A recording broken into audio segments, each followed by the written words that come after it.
A ver, la clase, o hasta la clase anterior, habíamos analizado el ciclo Rankine, o ciclo de Rankine. Lo dividimos en subsistemas y fuimos determinando algunos términos energéticos que forman la lista de los parámetros que se deben determinar o establecer cuando se hace el análisis de un ciclo, ¿no? Entonces, en el análisis del ciclo debemos conocer el calor añadido, el calor rechazado, el trabajo de la turbina, el trabajo que hacen las bombas, el trabajo neto, el rendimiento térmico del ciclo, el rendimiento térmico de la máquina. Aquí está involucrada la energía cargable a la máquina. Y luego vimos también el consumo específico de vapor, ¿no? El consumo específico de vapor, que es la cantidad de masa o el número de libras o de kilos de fluido que deben suministrarse a la máquina para que ese número de libras de fluido hagan una unidad de trabajo. ¿De acuerdo? Entonces, también habíamos visto que en la máquina térmica, o sea, acuérdense que el ciclo tenía los subsistemas que eran la caldera o cuerpo caliente, la máquina térmica, pusimos aquí una turbina, pero dijimos que puede ser una máquina alternativa, o sea, con émbolos, el cuerpo frío o condensador, la bomba, y vimos la tubería principal también como un subsistema, ¿no? En el que tenían o podían ocurrir dos tipos de pérdidas. La pérdida inevitable, que es la caída de presión, ¿ya? Siempre que fluye el fluido hay una caída de presión, y las pérdidas por transmisión de calor a través de las paredes. Decíamos que si esa pérdida de calor es 1 o menos por ciento de la entalpía a la entrada, se puede analizar el elemento o el subsistema como que es adiabático, ¿ya? Hasta ahí. ¿Alguna pregunta? Hasta ahí que no esté algo claro para seguir adelante. Entonces, las máquinas térmicas, que acuérdense que es el dispositivo que permite que el fluido haga trabajo a expensas de una energía que recibió como calor, ¿ya? Entonces, vamos a considerar esas máquinas. Hemos visto algo de la turbina en las máquinas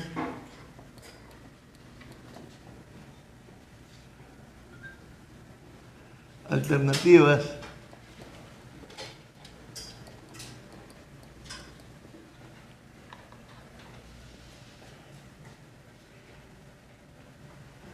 El trabajo puede ser medido en 3 puntos.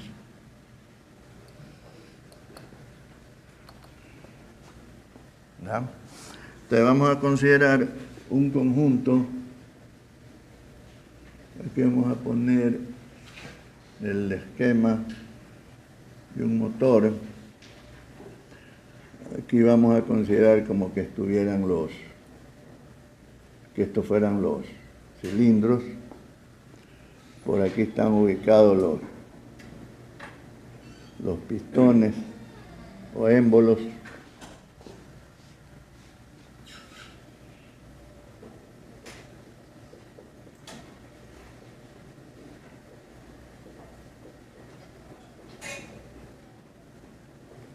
Ahí tiene un sistema de biela y cigüeñal que hace por aquí salga un movimiento rotacional.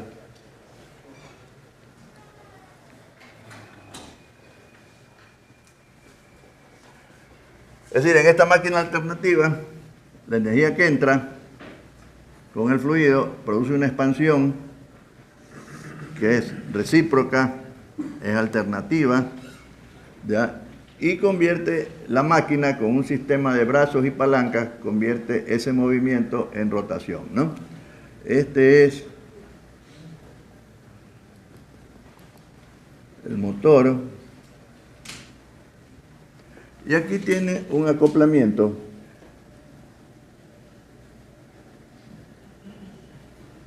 y aquí le ponemos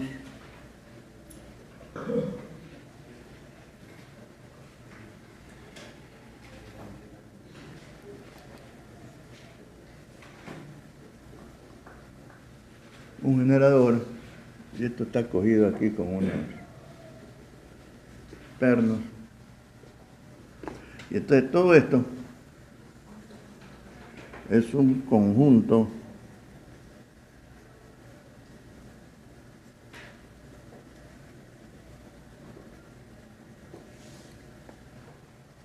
motogenerador, ¿ya? Si en vez del motor alternativo que está puesto ahí tuviera una turbina, fuera un conjunto turbogenerador, ¿ya?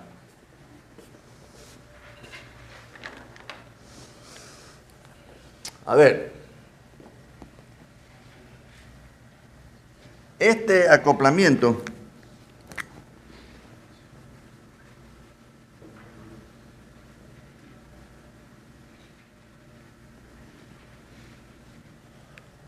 puede ser de diferentes tipos.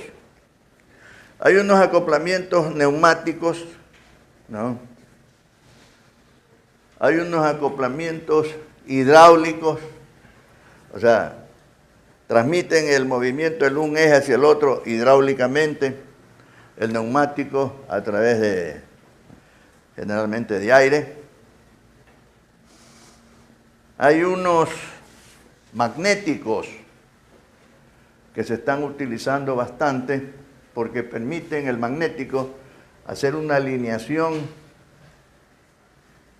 de la máquina de tal manera que cualquier pequeña desviación en la alineación de los ejes, tanto del motor como del generador, cualquier pequeña desviación que exista, no le produzca algún daño en las máquinas, tanto en el motor como en el generador, porque hay un contacto magnético, no hay un contacto físico, ¿ya? Eso se está usando mucho. Y hay el otro que es mecánico, ¿no? Hay dos bridas aquí y unos pernos, de tal manera que vamos a considerar que lo que salga por aquí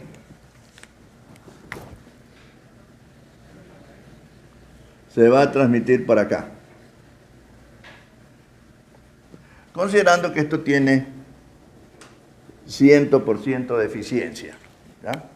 Es decir, la energía que está en un lado del eje se transmite toda al otro lado, ¿ya? Si no fuera ese el caso, sino que ese acoplamiento tuviera 80%, por ejemplo, entonces lo que sale del motor en el eje entra al generador 80%. ¿Está?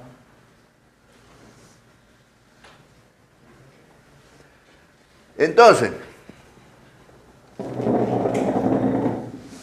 cuando decimos que en la máquina alternativa el trabajo puede ser medido en 3 puntos, ese trabajo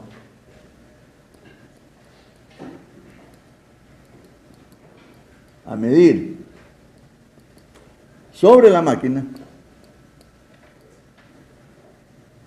en general, ¿no? Es mecánico. ¿Está? Fíjense, hemos estado viendo hasta el momento en el análisis de los procesos, de los ciclos, del ciclo de Rankine, vimos algo del ciclo de Carnot, ¿ya?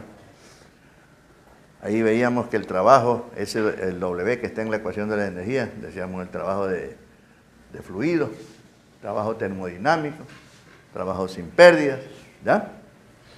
Entonces, el fluido hace trabajo cuando pasa por las máquinas, ¿ya? Pero nosotros finalmente lo que obtenemos es el trabajo en el eje de la máquina. Y eso lo medimos sobre la máquina, sobre los fierros de la máquina. Entonces el trabajo es mecánico, ya no es más trabajo de fluido. ¿Ya? Lógicamente yo tengo trabajo aquí en este eje, a la salida de la máquina, porque hay un fluido que está expansionándose y me está transfiriendo de esa manera su energía a esta máquina. Esta máquina tiene una serie de partes que están en contacto y a diferente velocidad, en donde va a haber la inevitable fricción. Aquí podemos detectar, por ejemplo, entre el émbolo y las paredes del cilindro. Aquí debajo hay una palanca que se llama biela que se está subiendo y bajando y al mismo tiempo tiene un movimiento. Entonces está en contacto dos piezas a diferente velocidad. Y esto a su vez está acoplado a un eje cigüeñal que va a convertir el movimiento alternativo en rotacional. Entonces, y luego a la salida, el eje tiene un acoplamiento, está apoyado aquí, apoyado, tiene varios apoyos. Entonces, en todos esos apoyos hay piezas en contacto a diferente velocidad. Entonces, ahí se produce fricción. ¿Ya? Entonces, hay una cantidad de energía que el fluido deja aquí dentro. De esa energía, el mecanismo transmite la energía hasta el eje. En ese trayecto va viendo las mermas, la fricción. Puede que la fricción siempre se produce a expensas de trabajo, o sea, consume trabajo. ¿Ya? Entonces vamos a tener una energía aquí en el eje, que lógicamente, por la primera ley, va a ser menor que la energía que yo puedo medir ahí dentro de la máquina. ¿Ya?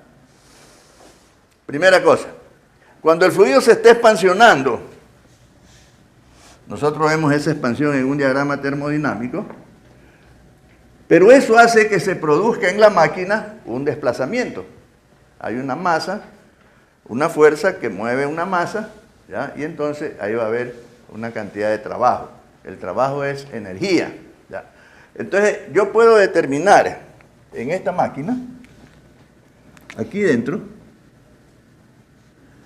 en un diagrama PV, nosotros podemos ver cómo está variando el volumen y cómo está variando la presión, y podemos graficar aquí un cierto tipo de ciclo, que después vamos a ver cómo amoldamos esos procesos a los procesos de los ciclos ideales, ¿no? Hay un aparato, tiene diferentes tipos de sensores, que mide y grafica en una pantalla o en un papel sensibilizado, que es más o menos, tiene unas cuadrículas, ¿ya? Es una forma. Aquí en el laboratorio tenemos algo de esto. Cualquier otro sistema funciona parecido, ¿ya? En donde tenemos un dispositivo que permite medirnos el desplazamiento del émbolo, y ese desplazamiento se lo convierte en variación de volumen, y hay un sensor que está leyendo la variación de la presión. Entonces, esas dos señales van moviendo la punta de un ploteador y vamos graficando en ese diagrama. Esto se lo puede hacer digitalmente también. El asunto es que yo puedo graficar un ciclo para cada uno de esos pistones. Ese aparato que se utiliza para medir el trabajo aquí dentro se llama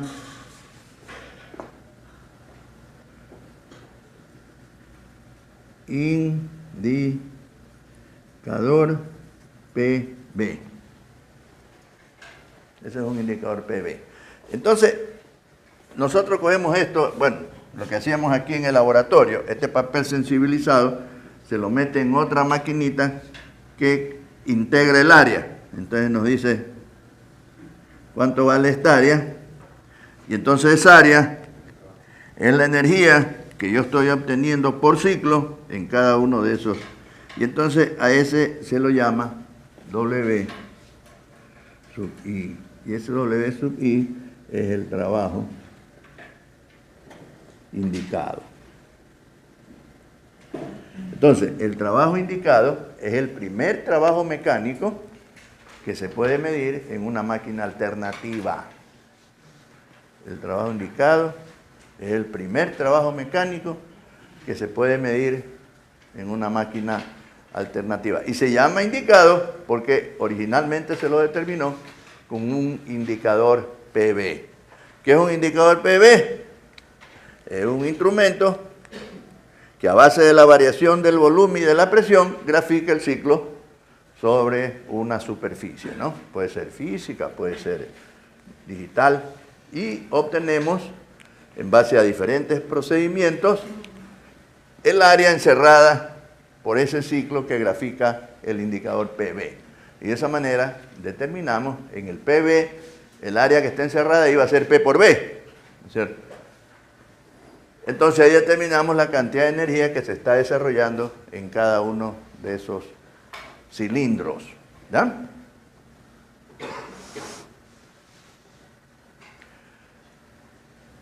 Una vez que la máquina, fíjese, yo eso lo mido sobre la máquina, o sea, mido cuánto está variando la presión ahí dentro de la máquina, mido cuánto está variando el volumen de la máquina, eso lo graficamos acá y obtengo el trabajo, ¿ya?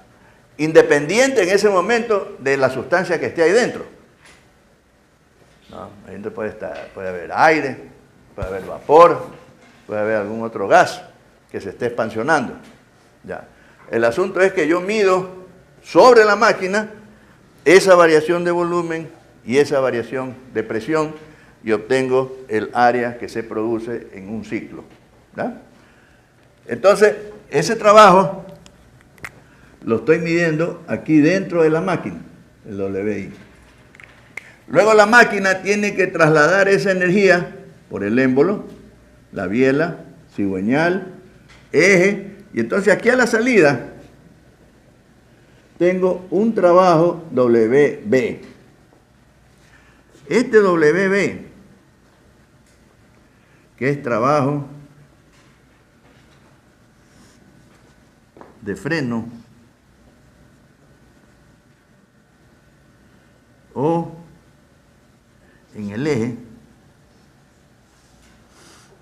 debe ser menor que el WI, ¿no es cierto? ¿Cuál es la diferencia? Toda la energía friccional que se consume desde el cilindro hasta el eje. ¿Ya? Hay una disminución, por eso se trata de que las máquinas estén bien lubricadas, que haya el menor número de piezas en contacto a diferente velocidad para que no haya fricción o lo que hay de fricción sea lo mínimo, de tal manera que esa energía que está desarrollando la máquina aquí dentro la ponga acá en el eje. ¿De dónde viene este trabajo de freno? La B que está aquí es por brake,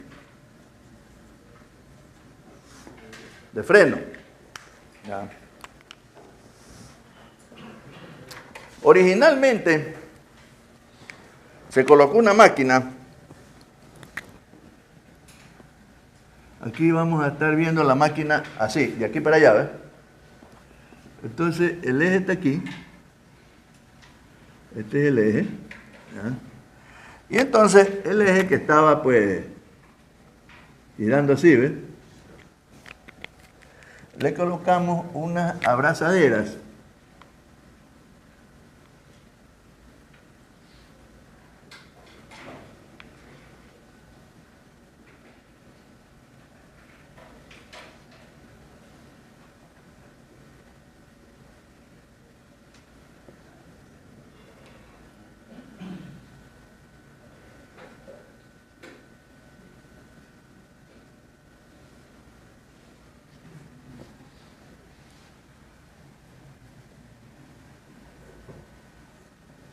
y acá tengo un dinamómetro donde mido aquí una fuerza y ese dinamómetro está puesto a una distancia L, ¿ya? Y esto de aquí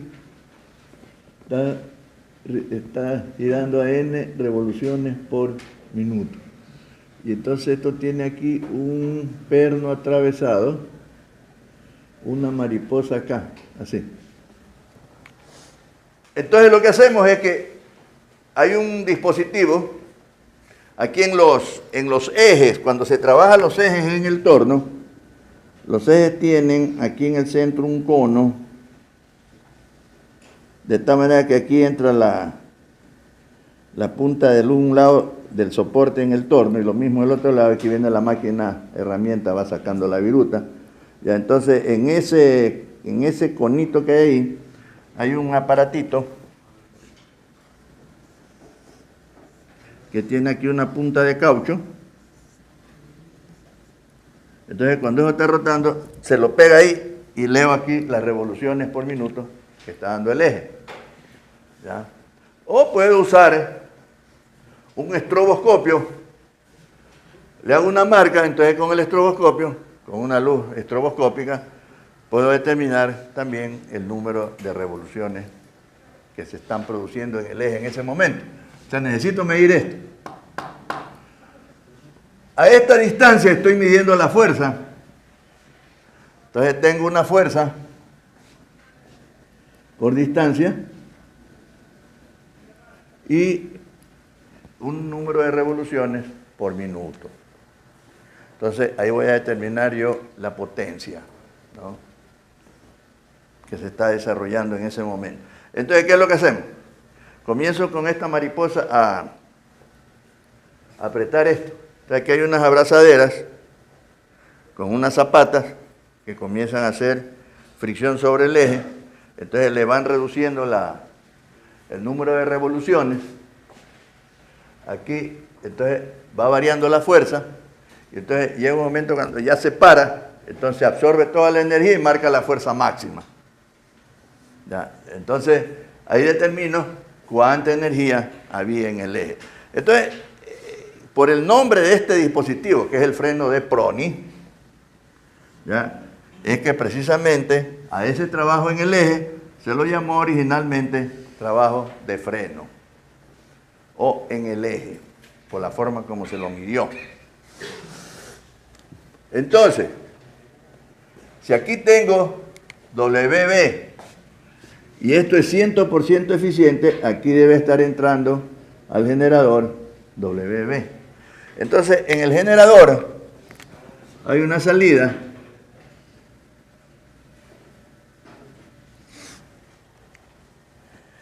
Este trabajo que se produce ahí en el generador, intervienen fuerzas mecánicas y fuerzas magnéticas, ¿ya? Entonces, o sea, acuérdense que hay un espacio magnético que está siendo atravesado por un conductor, entonces se produce una fuerza electromotriz, ¿ya? Y entonces nosotros podemos generar un flujo eléctrico, y a ese flujo eléctrico que tengo aquí lo llamamos trabajo combinado.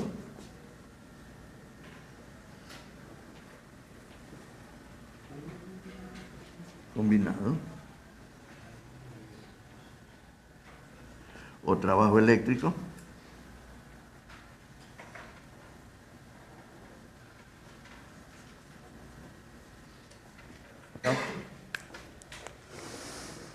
Fíjese, todo está medido sobre la máquina. Este es combinado porque intervienen fuerzas mecánicas y magnéticas, ¿no? Entonces, en este dispositivo, el tipo de pérdidas que se producen son también de tipo mecánico y de tipo magnético, ¿ya? Entonces, las pérdidas mecánicas son las más importantes, ¿ya? Entonces,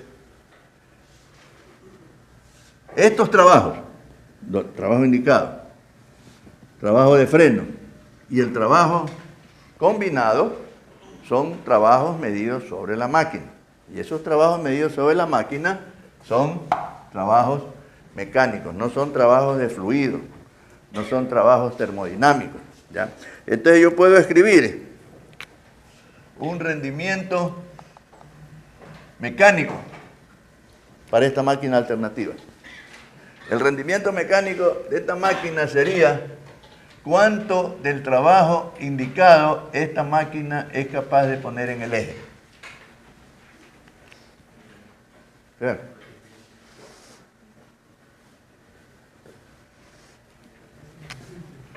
Tengo un rendimiento de generador. ¿Se acuerdan que yo les dije que tengan un par de hojitas ahí en sus apuntes para que vayan anotando todos los rendimientos? Ya deben tener algunos. Aquí el generador de esta energía que recibe en el eje, ¿cuánto es capaz de poner en la línea?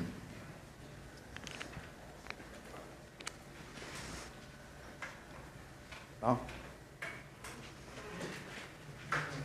Ahora, si aquí tuviéramos, en vez del motor, tuviéramos una turbina.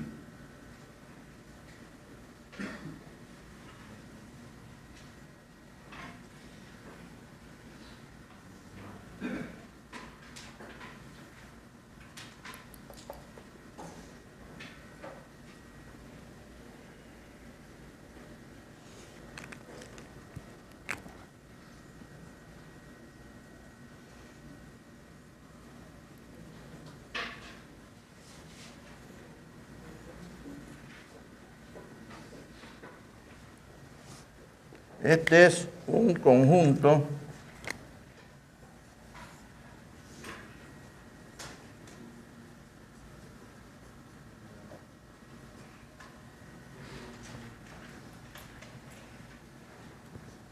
turbogenerador.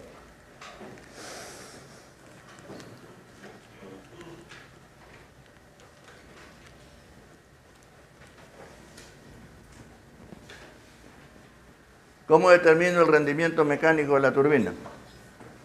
Fíjense, aquí hay un trabajo indicado,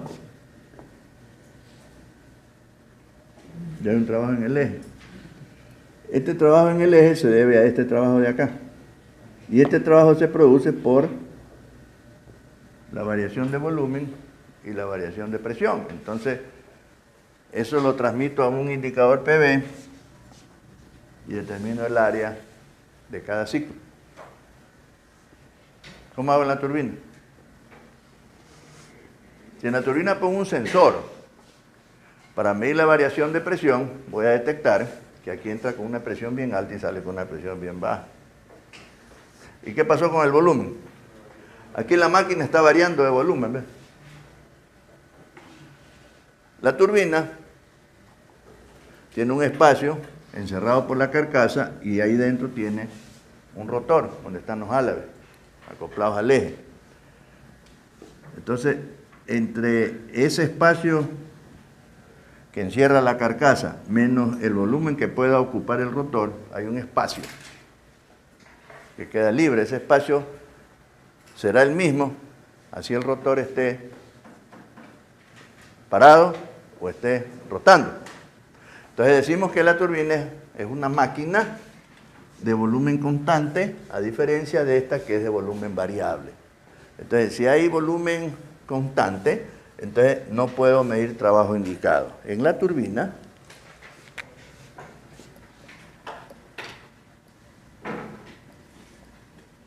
no se puede medir WI. ¿No? Entonces no hay rendimiento mecánico. Hay otros rendimientos que vamos a ir midiendo en la turbina. ¿Ya? Algunos de ellos hemos visto, ¿se acuerdan?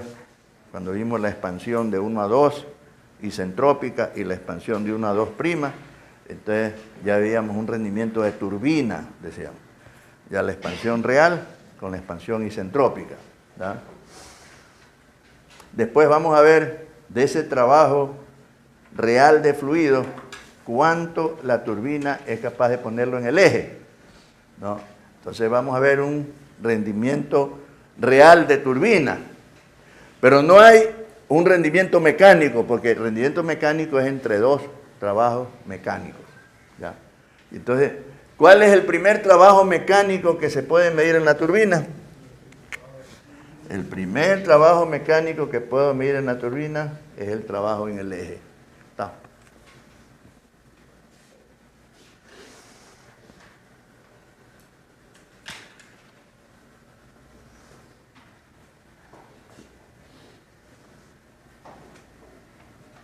¿Alguna pregunta? Ahora, con respecto a estos tres puntos,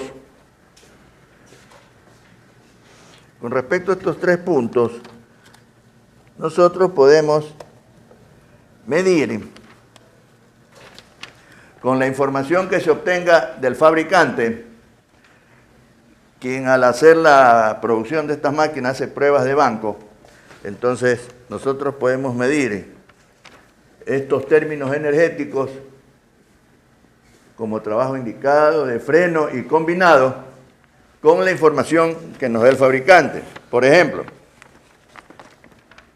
nosotros ya obtuvimos que el consumo específico de vapor era un factor aquí, por ejemplo, 2544 sobre, libra de vapor.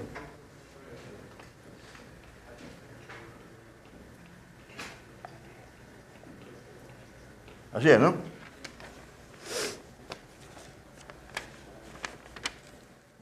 No. Y aquí, en esta relación, este está en BTUs por libras masa, este que está en BTUs por libra. Este es el factor de conversión que me convierte a los BTUs por hora en HP o BTUs por HP hora. Acuérdense que el HP solo es potencia, HP hora es energía. ¿Ah? Entonces, en base a esto y a las otras relaciones que pusimos en la clase anterior, podemos establecer el trabajo indicado, 2544, y aquí viene el consumo específico de vapor indicado, esto va a estar en BTU por libras de masa, el trabajo de freno, asimismo 2544, consumo específico de vapor al freno, ¿ves? Este también está en BTUs por libras masa o libras de vapor. El trabajo combinado, 3412, consumo específico de vapor combinado, también todos estos W están en BTUs por libra de masa. Y también tenemos aquí un W indicado, 632.5. Estos son kilocalorías por kilogramos de vapor.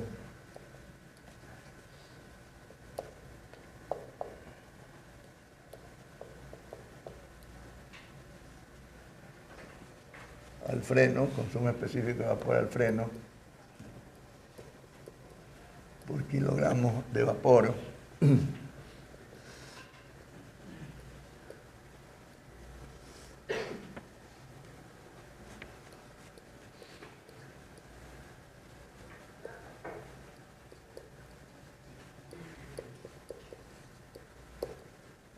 Muy bien. Entonces, fíjense, aquí con los consumos específicos que van a estar medidos en cada uno de estos puntos, es decir, cuánta masa debe circular por la máquina, ¿no es cierto?, para que con esa masa se desarrolle una unidad de trabajo. Esos son el trabajo medido con el indicador, con el freno y en el generador. 3 puntos. Entonces acuérdense que esos 3 puntos son valores mecánicos. Son valores mecánicos, son medidos sobre la máquina. ¿No? Luego después vamos a ver cómo los relacionamos, el de fluidos, con el mecánico para obtener valores en las máquinas reales. Ya. ¿Perdón? Claro, kilogramos más. El fluido sería vapor que está entrando aquí a ya sea a la turbina o acá a la máquina alternativa. Muy bien. ¿Alguna pregunta? Mire, entonces...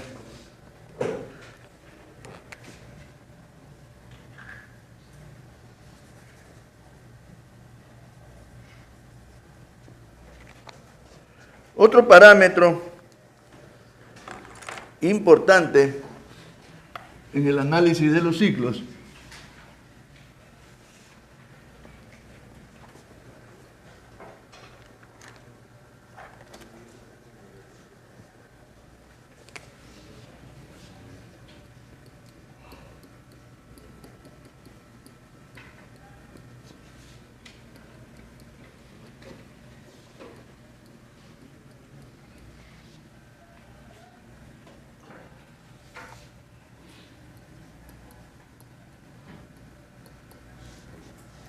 es el gasto específico de calor. Ese es otro parámetro importante mediante el cual vamos a determinar las condiciones con las que están funcionando los ciclos. ¿Ya? Tenemos hasta el momento los rendimientos térmicos, tenemos el consumo específico de vapor y tenemos este otro parámetro que es el gasto específico de calor. ¿Ya? A ver, pongámosle ahí una definición.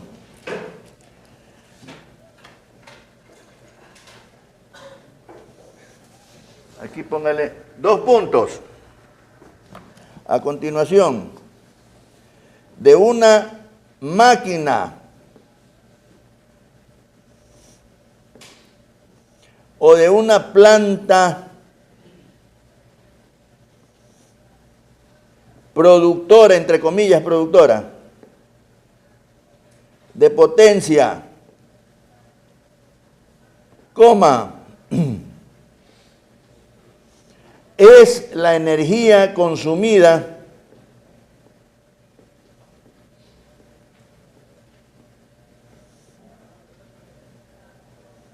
por unidad de trabajo desarrollado.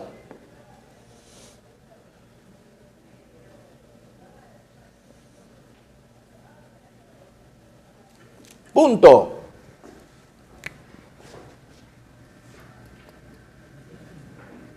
En una planta o central.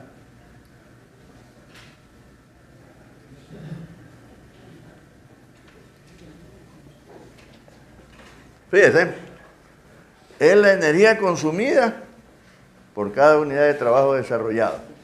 Es decir, ¿cuánta energía necesito consumir, ya, para que la sustancia de trabajo sea capaz de desarrollar una unidad de trabajo en la máquina?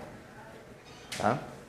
Entonces, ese es un parámetro que me va a permitir determinar, por ejemplo, las condiciones en que está funcionando, en este caso, la caldera. O sea, ahí estoy consumiendo una cantidad de combustible, supuestamente para transmitir una cantidad de calor y hacer que ese fluido sea capaz de desarrollar un trabajo en la máquina. Entonces, ahí va a haber una relación ya preestablecida para cuando la máquina debe estar funcionando bien. Entonces, si eso empieza a aumentar, quiere decir que tengo que consumir más para producir lo mismo. Entonces, eso ya no es conveniente. Entonces, es uno de los parámetros que hay que tomar en consideración cuando se hace el análisis de los ciclos. Entonces, aquí en la lista le vamos a aumentar el gasto específico de calor. Entonces, para una planta, pongámosle ahí potencia calorífica superior del combustible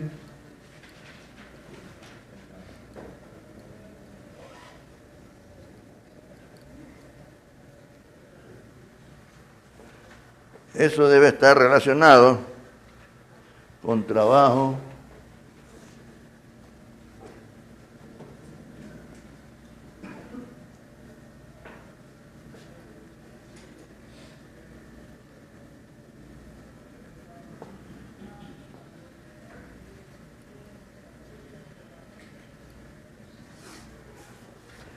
Entonces se hace una evaluación, porque fíjense, inclusive hacemos una evaluación en base al consumo de combustible, ni siquiera todavía cuando ya el combustible se está quemando y pudiéramos determinar cuánto calor se está disipando ahí en el horno de la caldera. No, aquí este análisis estaría incluyendo inclusive la calidad del combustible. Porque yo sé que ese combustible debe disipar por unidad de masa que se combustiona una cantidad de energía. ¿Ya? Pero si esa cantidad de energía no es suficiente, ¿cómo voy a determinar yo el mal funcionamiento? Porque estoy consumiendo más combustible. ¿No es cierto? Necesito consumir más combustible para desarrollar la misma potencia. Entonces algo está mal ahí. ¿Está? Eso en cuanto a la central, a la planta. ¿Ya? En una máquina hacemos un pequeño artificio. ¿Ya?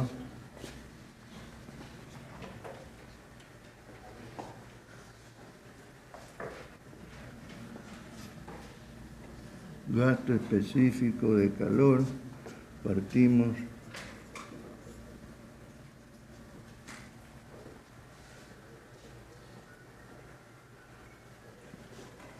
Fíjense, aquí voy a considerar como que tengo una etapa simple .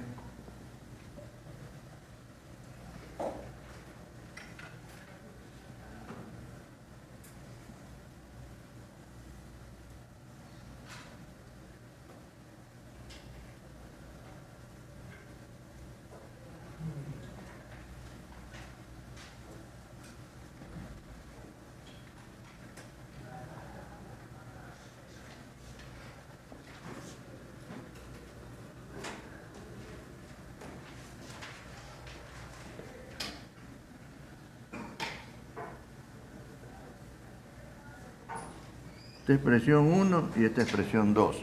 Entonces, este es HF, H3 es HF a la presión 2. Eso quiere decir.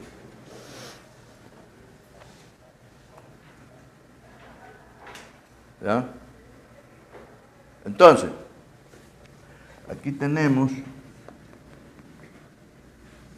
que la energía cargable sería toda la energía que necesito consumir para poner al fluido en condición de entrada a la máquina, fíjense. Toda la energía que tengo que consumir es el trabajo de bomba y el calor añadido, es decir, desde 3 hasta 1. Entonces aquí voy a poner H1 menos HF2, que es igual a H3.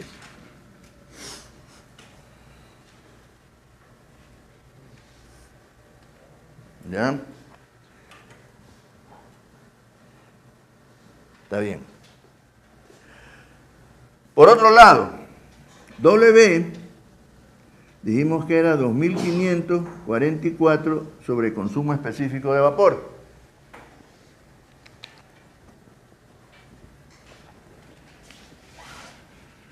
¿Sí se acuerdan, no? Consumo específico de vapor es 2544, que es un factor de conversión de unidades, ¿ya? De BTU a HP hora. Y el trabajo está en BTU por libras de masa, ¿no? Acuérdense que los factores de conversión de energía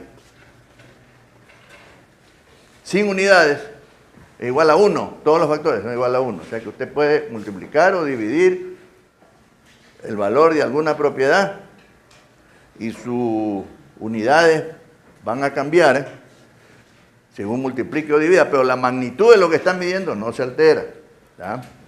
Ese es el ejemplo que le decía, que de aquí a allá hay 3 metros, puedo decir 300 centímetros, 3000 milímetros, ¿no?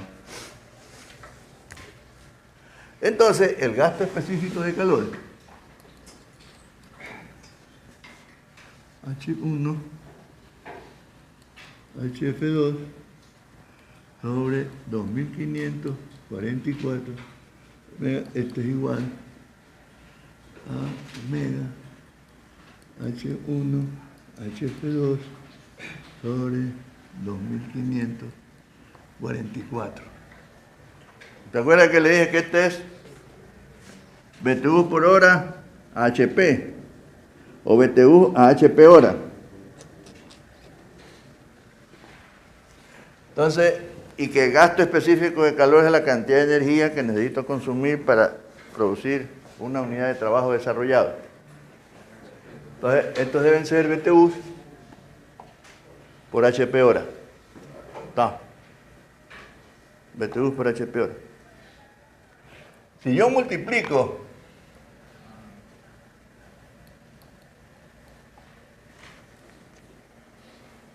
por 2544, ¿ya?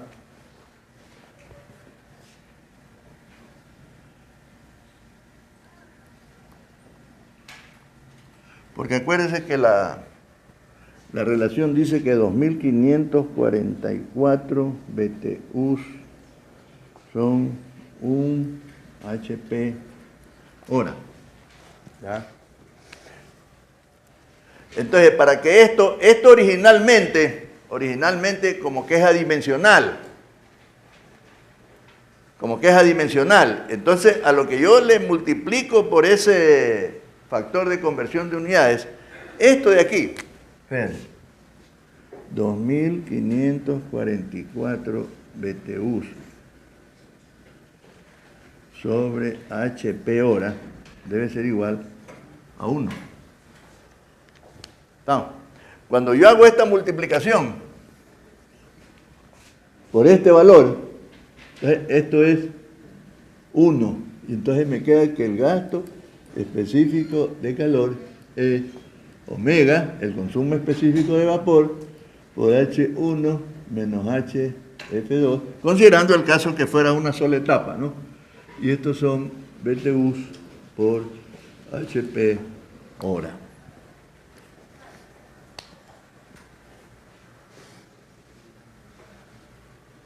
Vamos. Entonces acuérdense, esta es una forma de usar los factores de conversión de unidades, porque hay muchas relaciones en la ingeniería donde usted tiene términos que los mide con las mismas unidades. Entonces tiene una relación que aparentemente es adimensional, ¿ya? Y usted le puede incluir unidades introduciendo el correspondiente factor de conversión de unidades. Porque acuérdense que sin unidades es igual a 1. O sea, estoy realmente despejando. Todo esto de aquí es igual a todo esto de acá. Entonces, si divido esto sobre esto, me da 1. O lo mismo si pongo esto sobre esto, me da 1. Vamos. Ese es el otro término energético importante.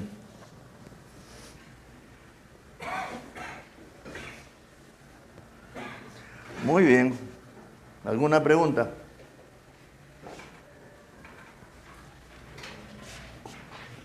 Ahora, estamos hablando de la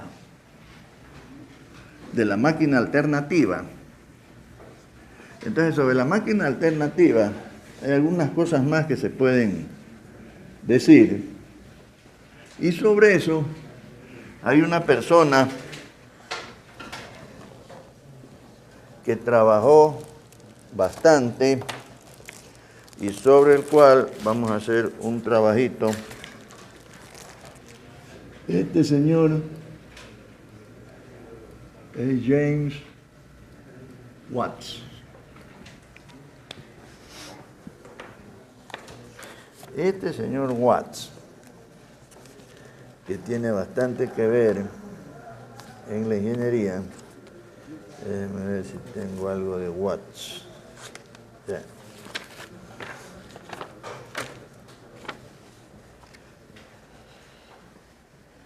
Greenock, dice que nació en Greenock, Reino Unido.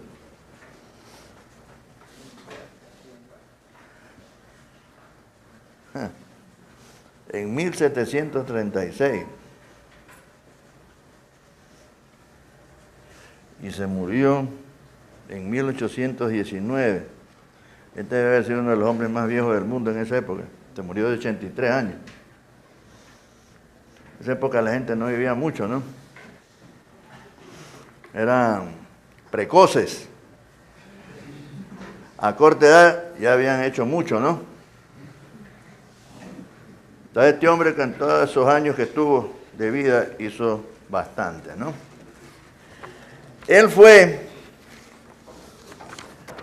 el que trabajó sobre estas máquinas alternativas y entonces él consideró algunos efectos que se pueden dar por el hecho de tener en las máquinas alternativas las válvulas. Pedro. A ver, vamos a poner aquí.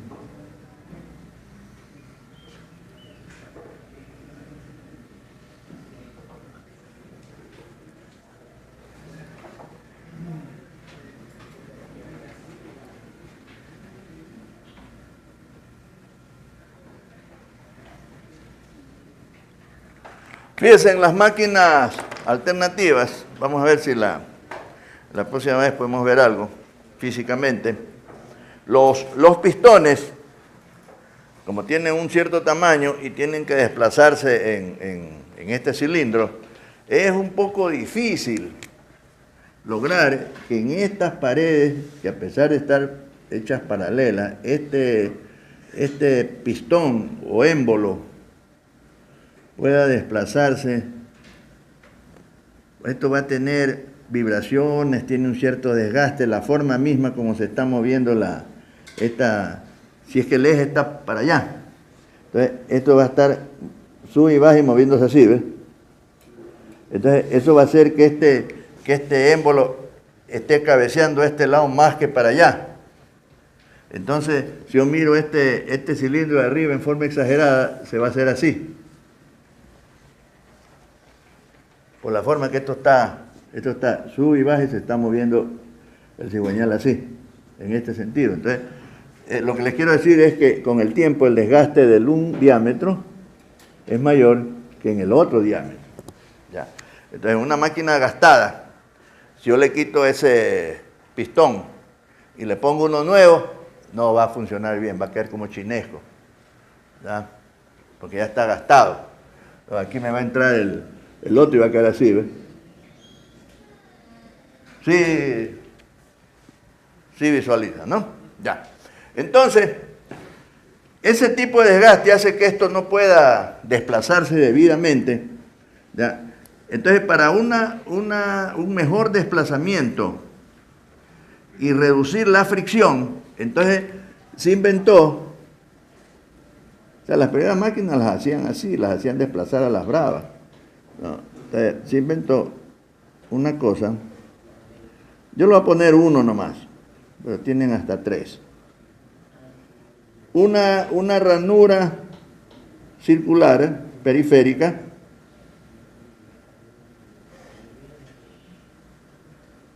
¿ya?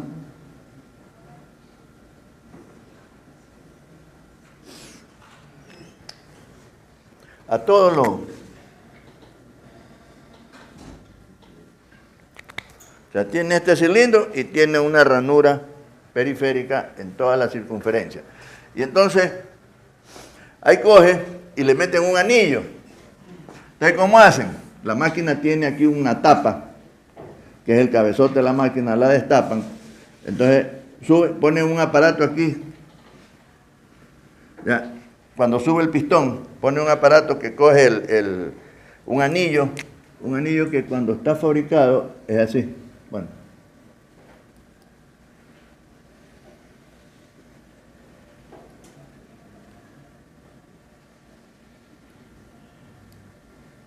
sale.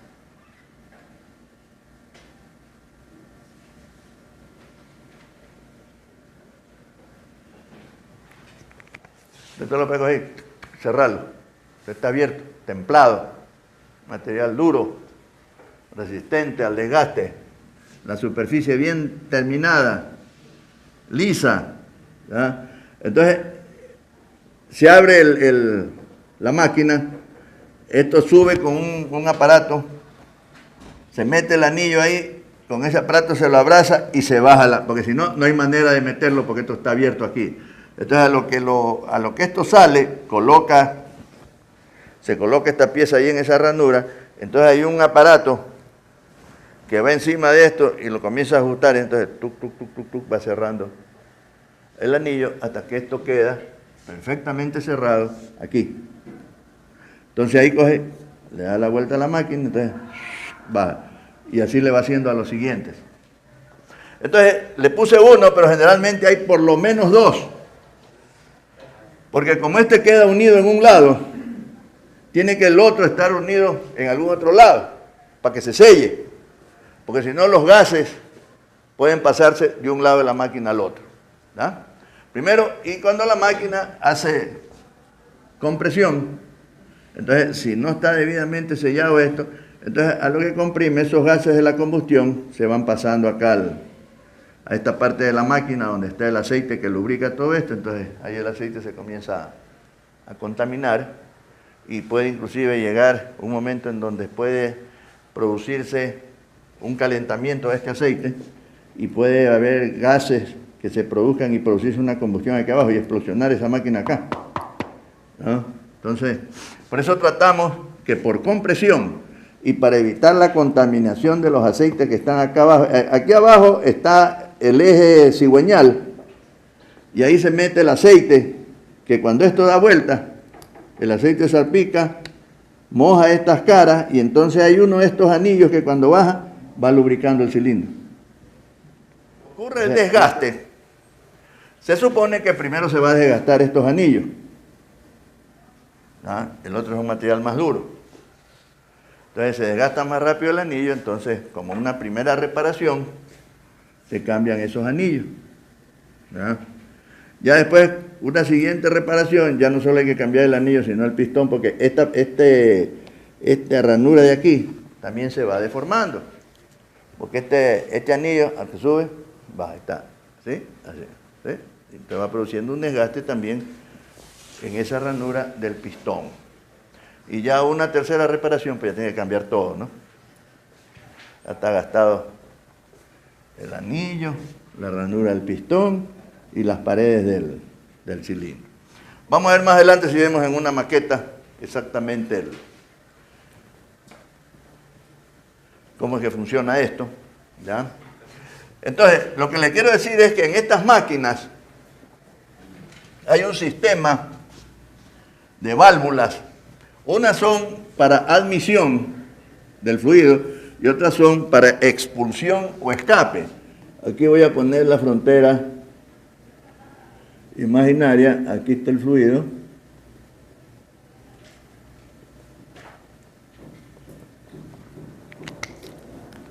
Este es el émbolo, esta es una máquina alternativa.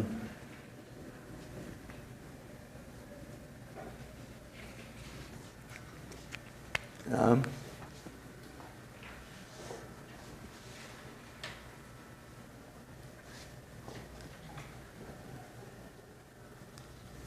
A ver, vamos a ponerle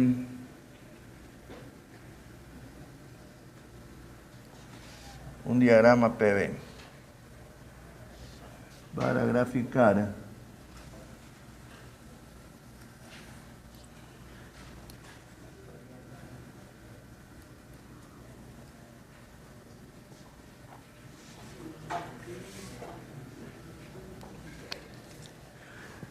¿qué fue lo que observó Watts?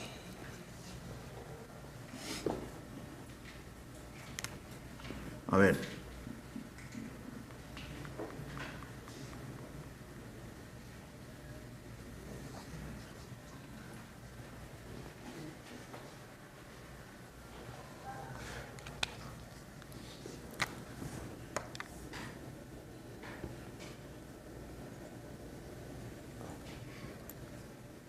Él trabajó con vapor saturado. Ya consideró este desplazamiento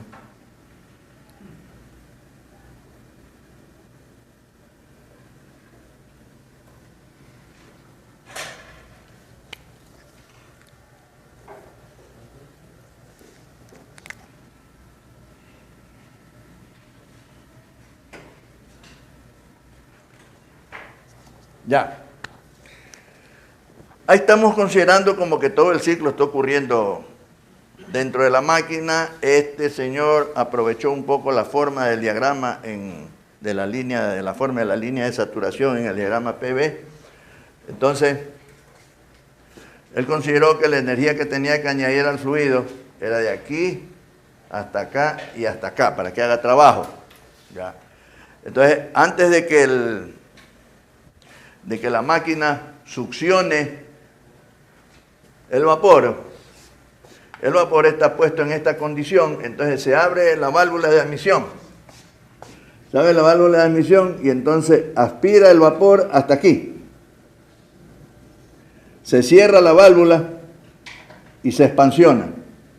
Y hace trabajo isentrópico de aquí hasta acá. En este punto 2, dice Watts, que cuando se abre la válvula para expulsar al vapor, o sea, aquí recibió el vapor, aquí se expansiona. En ese punto, esto siempre está moviéndose. No es que llega ahí, se detiene, se abre la válvula y se sigue moviendo. No, siempre se está moviendo. ¿Ya? Entonces, esta válvula abierta aspira y se cierra aquí, en este punto. Y se sigue moviendo, o sea, no se detiene para que esto se cierre. ¿Ya? Se abre la válvula, aspira, se cierra y sigue expansionándose y ahí es que hace trabajo. En este caso isentrópico para este análisis. ¿Ya? Luego se abre la válvula cuando llega a este punto de desplazamiento máximo, se abre la válvula de expulsión y entonces dice Watts que en esa parte, aquí tengo la presión, está aquí, de expulsión.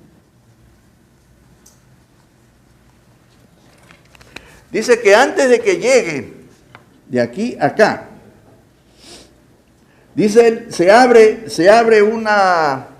la válvula y se produce, como esto no deja de moverse, se produce una caída de presión instantánea. Entonces, como dice, se produce una caída de presión instantánea, él considera que en el extremo reversible debe ser a volumen constante.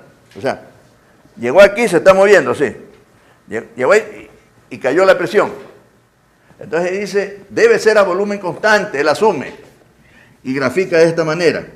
¿Ya? Entonces, ya el trabajo ya no va a tener la misma cantidad que si no se produjera esta caída de presión a volumen constante. Si fuera una máquina con expansión completa, esto seguiría hasta acá. Entonces él dice, la expansión isentrópica llega hasta el punto en donde se abre la válvula y ahí hay una presión que la llama presión, está aquí, presión de liberación.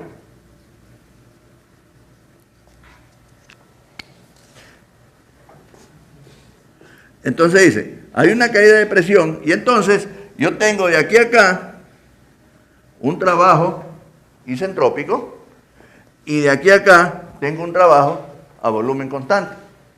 ¿Ya? Entonces dice, un trabajo es este que está acá y el otro trabajo es este que está acá. Entonces, Watts dice que el trabajo es de 1 a 2 y el otro es con volumen 2 por P sub 2 menos P sub 3 sobre J. Dice la presión, a ver, media efectiva. la ponemos presión media efectiva, así, o presión sub M. ¿Ah?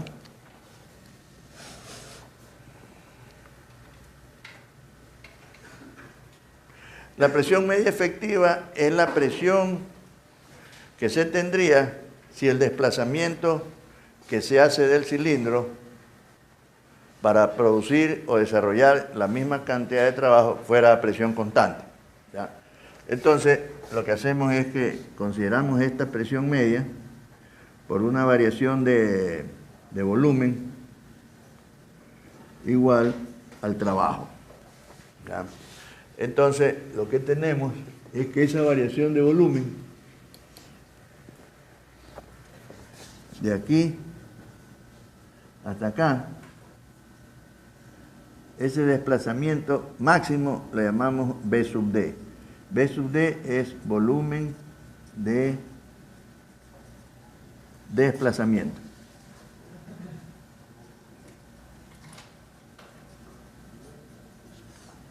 ¿Ya? Entonces,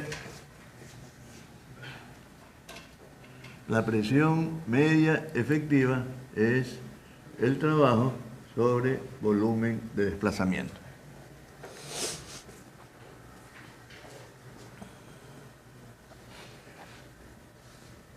Entonces, Watts consideró que en lugar de ser, por aquí E, esta E hecha así, ¿ves?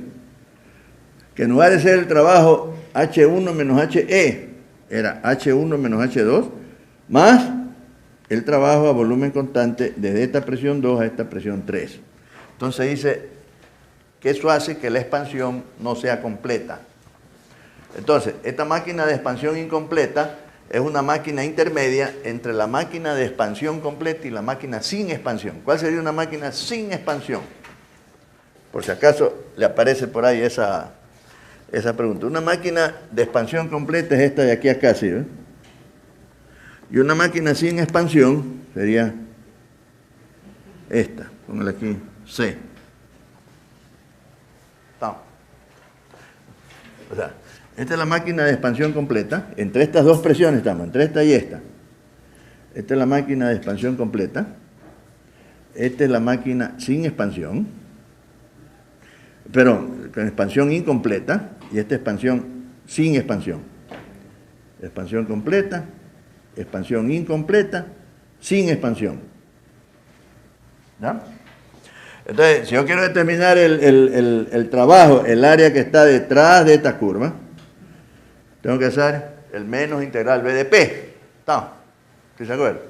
Que es igual al delta H cuando delta K y delta P son despreciables. ¿Sí se acuerdan?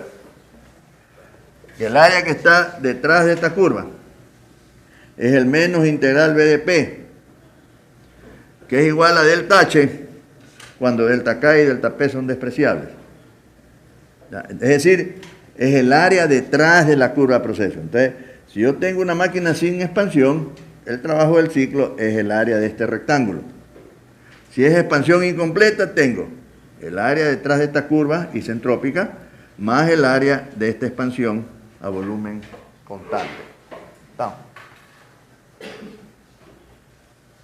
¿Ah? Entonces, una vez que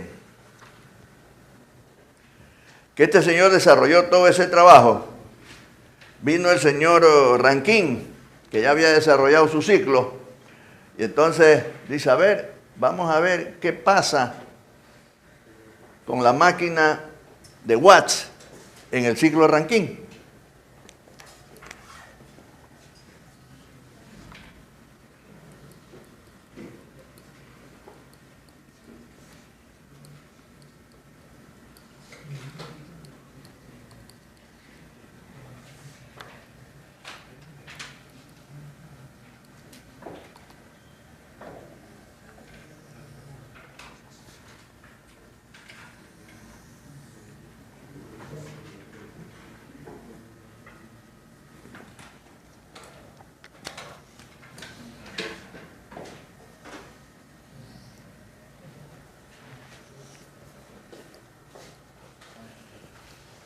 A ver,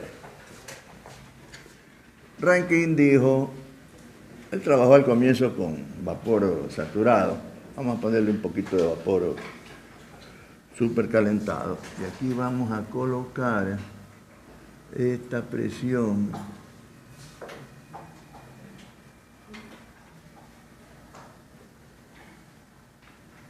y esta otra presión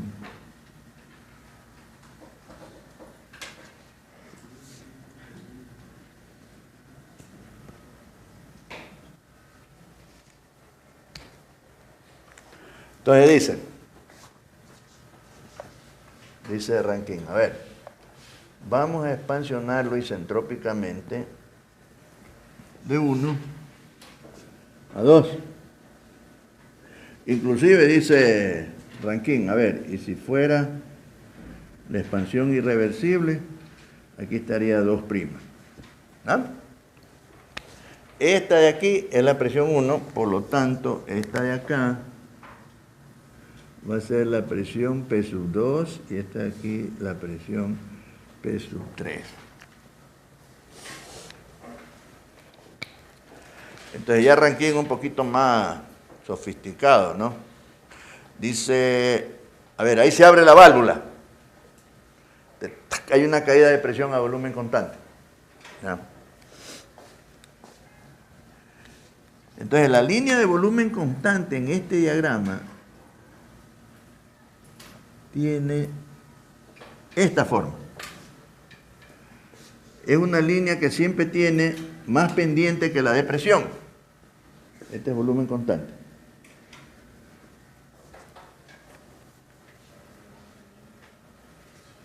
¿Ya? Acuérdense que en una sola fase, en este diagrama, la línea de volumen tiene más pendiente que la de presión. ¿Sí se acuerdan? Esta es la de presión, esta es la de volumen. Esta es la de temperatura, esta es la de entropía. ¿Cómo lo ven? En el PV la línea de entropía tiene más pendiente que la de temperatura. En el TS la línea de volumen tiene más pendiente que la de presión para un mismo estado. En una fase, ¿no? Entonces cuando pasa por siempre cuando las líneas cruzan por la mezcla húmeda, sus pendientes se distorsionan un poco, ¿no? Entonces se distorsiona, no hay una discontinuidad que se produce, y entonces lo que sí es que esta debe tener más pendiente que esta otra de acá, que es de presión constante. El asunto es que según Watts, esto debía venir por aquí, y luego venía acá, ya, y ahí se empataba.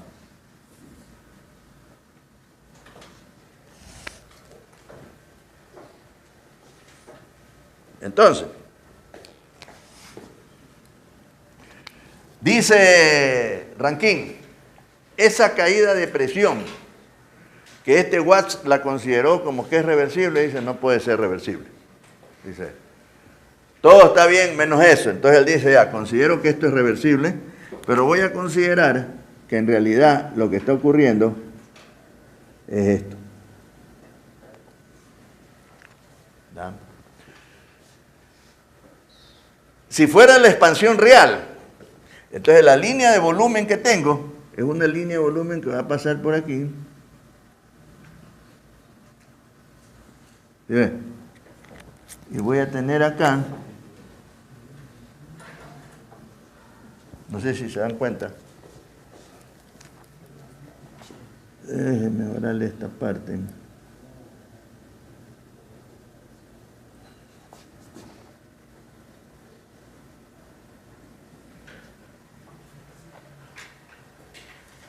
Este es B, este es B2, este es B2'.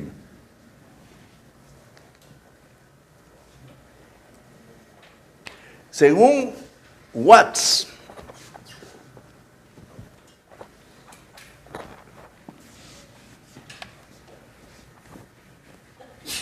es importante esto porque a veces vamos a ver algunas expresiones que si no vemos esto no sabemos de dónde sale, no se entiende. ¿Ya? Mire. Según Watts.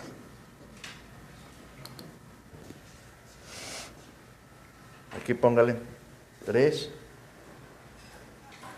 4,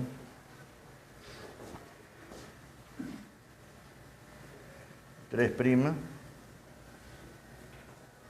Bueno, en realidad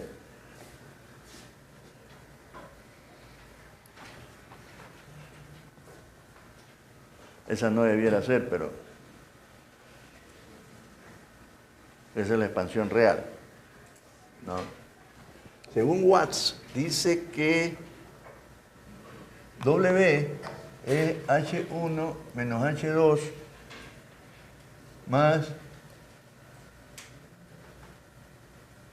B2, P sub 2, P sub 3 sobre J. Calor añadido, bueno, calor añadido es para los dos, ¿no? Aquí pongámosle B.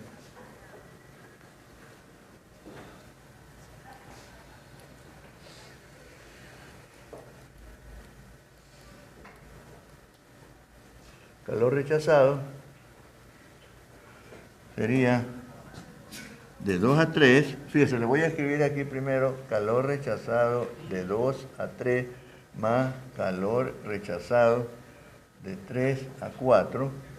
Quiere decir, como este es a volumen constante, este es igual a U sub 2 menos U sub 3 más H3 menos H4.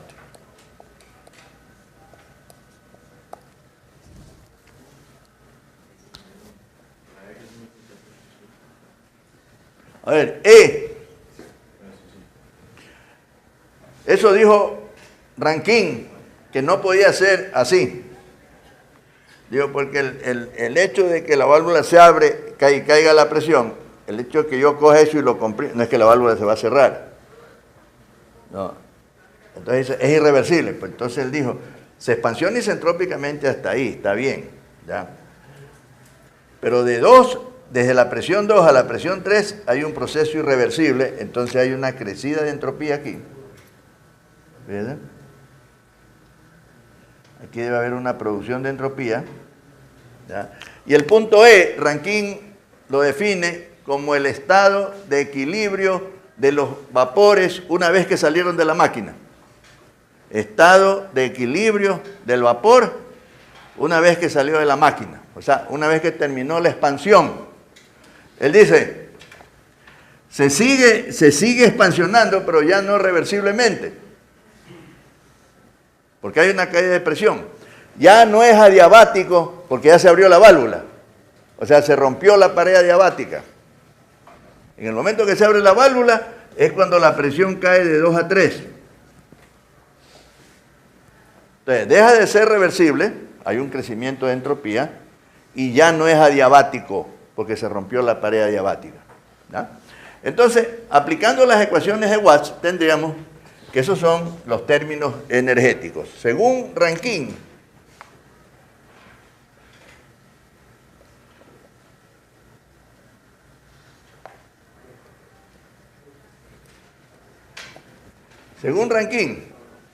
Rankine dice que el trabajo debe ser H1 menos HE. Y que el trabajo real de la máquina debe ser H1 menos HE'. O sea, él dice, entró en 1 y salió en E. Es decir, que si yo igualo este trabajo de aquí, Rankine, con este de acá de Watts, ya, trabajo Rankine igual trabajo Watts.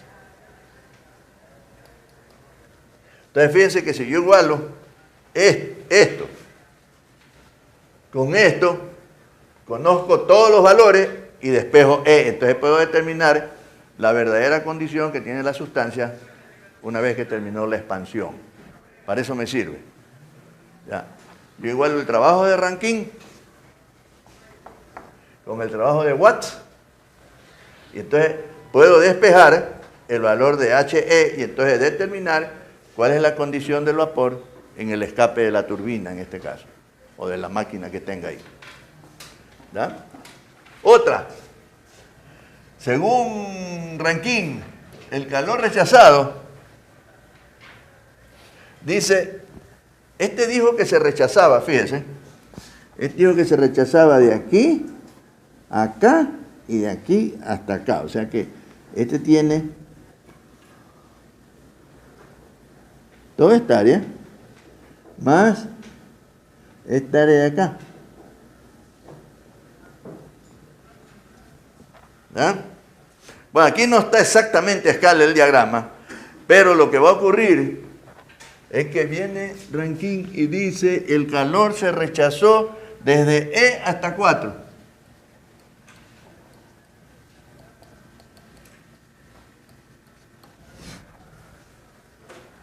O sea, Rankine dice que el calor se rechazó. ¿Ves? Entonces, la diferencia, ¿dónde va a estar? En que este pedazo de aquí debe ser igual a este triángulo de acá. A este triángulo de acá. Entonces, si estuviera bien hecho el diagrama, debe salirme que este triángulo de aquí debe tener la misma área de este rectángulo de acá, para que toda esta área de aquí sea igual a esta área de acá. ¿Estamos? ¿Sí se da cuenta? O sea, si estuviera hecho esto a escala, este triángulo de aquí, este está medio aquí. Este triángulo de aquí, este de aquí, debería tener la misma área que este rectángulo de acá. Para que se cumpla que el calor que dice la expresión de Watts, dice área debajo de esta curva a volumen constante es delta U. El área debajo de esta línea que es presión constante es delta H. Entonces, toda esta área de aquí, todo esto es calor rechazado. Rankine dice, el calor se rechaza de aquí. Entonces, toda esta área de aquí, para que sea igual a toda el área de Watts, tiene que este triángulo de aquí ser igual a este rectángulo. ¿Sí está claro?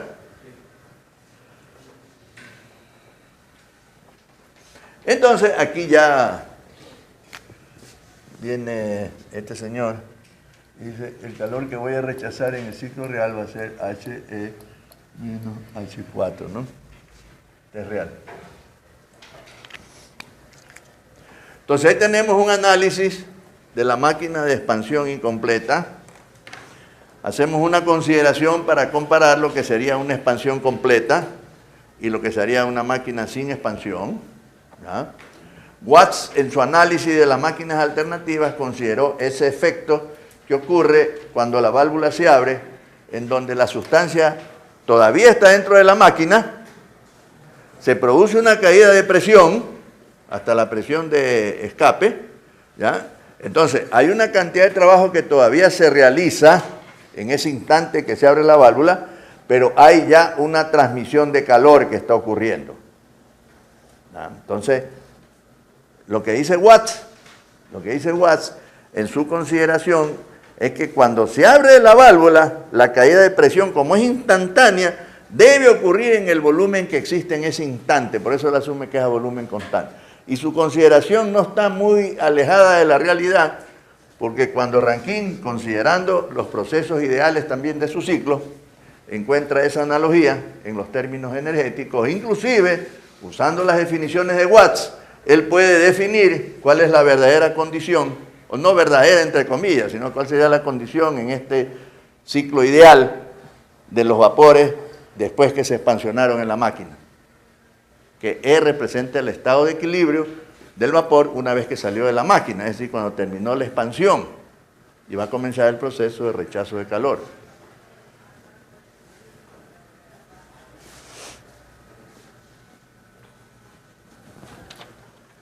¿Alguna pregunta? Entonces, señores, como tarea, un trabajo sobre el señor Watts. Asimismo, una pequeña biografía del señor Watts que hizo este señor en sus primeros años en su juventud, según lo que existe de información. ¿Qué trabajos previos al análisis que hizo de la máquina de expansión incompleta realizó?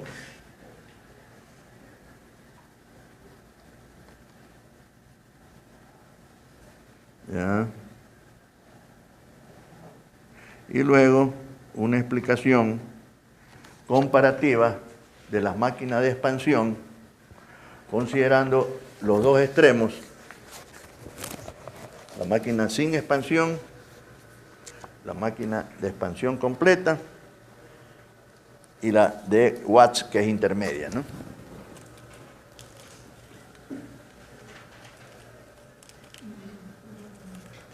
Y una preguntita que la pueden, para que piensen un poquito, ¿por qué él consideró esto en las máquinas alternativas? Solo en las máquinas alternativas. ¿Por qué consideró ese efecto solo en las máquinas alternativas?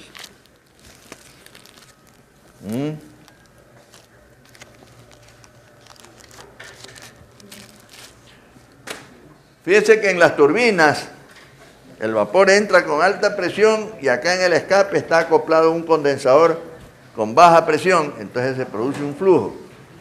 En estas máquinas alternativas, el desplazamiento hace que haya una succión, se abre una válvula, y hay un desplazamiento que hace que haya una expulsión. O sea, la máquina produce un desplazamiento positivo y un desplazamiento negativo. El uno para hacer succión y el otro para hacer expulsión. En este caso, vapores. O sea, acuérdense, estas son máquinas a vapor. No son máquinas de combustión interna todavía. Todavía son máquinas de combustión externa. La turbina y estas máquinas alternativas a vapor son máquinas de combustión externa. ¿Cuál es la diferencia con las máquinas de combustión interna? Mira, hay unas máquinas que son de combustión interna y hay unas máquinas que son de combustión externa. Unas son endotérmicas y otras son exotérmicas. La combustión interna de la combustión externa, ¿en qué se diferencian? El fluido a combustionar se hace fuera de la máquina cuando es externo y dentro de la misma máquina cuando es interno. Eso.